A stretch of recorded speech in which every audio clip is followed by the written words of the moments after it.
ఈ చిన్ని చిన్ని వంకాయలతోటి గుత్తి వంకాయ వండుతాను చూడండి. దానిలోకి మసాలా దినుసులు, బాదం పప్పు, పల్లీలు, జీడిపప్పు, గులసెనపప్పు, మసాలా దినుసులు, జీలకర్ర, గసగసాలు, కొబ్బరి ముక్కలు కూడా ఇవన్నీ డ్రై రోస్ట్ చేసుకోవాలి. వేగిపోయినవన్నీ మిక్సీ జార్లో వేసుకోవాలి చల్లారి పెట్టుకుని. స్పూన్ ఆయిల్ వేసుకుని 2 ఉల్లిపాయలు ఇలాగ వేయించుకోవాలి. బాగా ఆయిల్లోనే వేయించుకోవాలి. ఉల్లిపాయ మాత్రం పేస్ట్ పట్టిన తర్వాత దీంట్లో వేయించిన ఉల్లిపాయలు కూడా వేసి మిక్సీ పట్టేయాలి. 2 పచ్చిమిరపకాయలు, కొంచెం కరివేపాకు, 1/4 స్పూన్ మెంతిపిండి, 1 స్పూన్ అల్లం వెల్లుల్లి పేస్ట్ ఇది కదా. బాగా ఇప్పుడు వంకాయలు చిన్నవి కదా, అందుకే 2 వేసుకోవచ్చాను. వంకాయలు నూనెలో బాగా వేయించుకోవాలి. దాంట్లో ఉప్పు వేసుకోవాలి.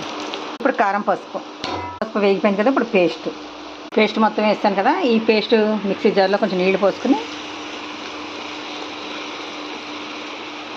అలా ఉడికించుకోవాలి. ఇప్పుడు ఇది మూత తీసాక ఇలా దగ్గరికి అయిపోయింది కూర.